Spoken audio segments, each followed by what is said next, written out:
Alright guys, we got everything we needed to do for our motherboard for right now. The next thing we want to do is fit the motherboard inside the case.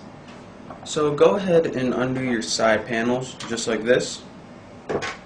Yours is going to be different, but this is how I undo mine. You can set this aside, we won't be using it for a little bit.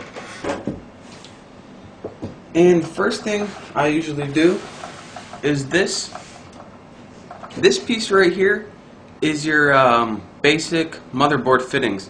It doesn't actually fit with your motherboard. This is the one that we want to use, so we need to get rid of this one right here. And to do that, I just use a screwdriver.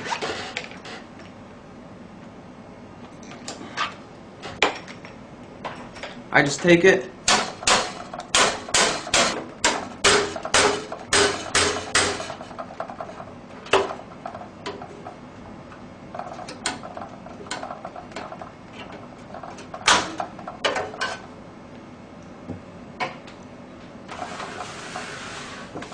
and I bang it out just like that.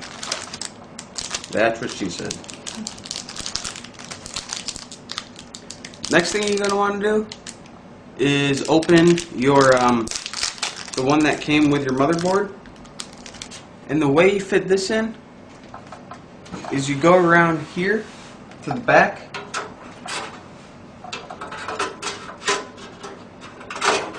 put it in even,